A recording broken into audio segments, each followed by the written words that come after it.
wasaaradda dekedaha iyo gaadiidka badda dowlad goboleedka Galmudug ayaa kulan ay ka soo qayb galeen wasiirro iyo xildhibaano ka tirsan maamulka oo lagu qabtay magaalada Cadaado ku soo bandhigtay qorshayaal xilli dhow lagu dhisayo dekeda magaalada Hobyo ee gobolka Mudug. Mas'uuliyiintii ka qayb galay ayaa aragtiyo kala duwan ka bixiyay sida ay la tahay in waqti kooban lagu dayactiri karo dekeda magaalada Hobyo oo xilligan baahi badan ay Galmudug u qabto. wasiirka dekedaha iyo gaadiidka badda Galmudug Maxamed Aadan Qalabxoor ayaa sheegay in dhawaan ay qaban doonaan shir lagu soo bandhigayo shirarka lagu bixinayo maalgelinta dekeda Hobyo. waxaan halka ku soo bandhignay qorshe aan doonayno inaan ku dhisno dekeda Hobyo. waxaan soo bandhignay qorshe waqtiyeysan. waxaan soo bandhignay in haddii aan reer Galmudug aan ku tashan jawaab kale laakiin aan ku tashanno jeebkayaga. waxaan soo bandhignay inaan ka gudubno ama ka kaaftoono gacan shisheeye qorshe ah.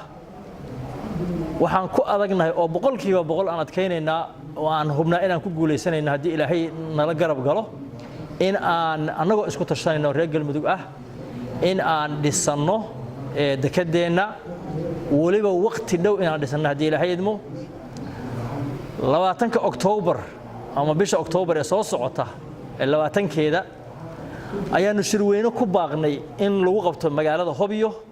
waxaan ku baaqaynaa cid kasta ee danaynaysa Galmudug iyo faa'iidaba in ay ka soo qayb galaan xafladda weyn ka badan oo lagu bixin doono shirarkii lagu dhisan lahaa dekeda. qaar ka mid ah xildhibaanada ka qayb galay kulanka ayaa soo dhaweeyay dadaalada wasaaradda ay ku doonayso in dib loogu howlgaliyo dekeda magaalada Hobyo. waxaan soo dhaweynayaa qorshaha ay soo bandhigtay wasaaradda dekedaha iyo gaadiidka badda oo ku saabsan horumarinta iyo dhismaha dekeda Hobyo. waxaan dhiirigelinaynaa in dekeda la dhiso la howlgaliyo maadaama dekedii ay tahay dowlad goboleedka Galmudug dowladuna deked la'aan aanay shaqayn karin. lacagta annaga isku tashanayna xoogga annaga isku tashanayna amniga annaga isku tashanayno.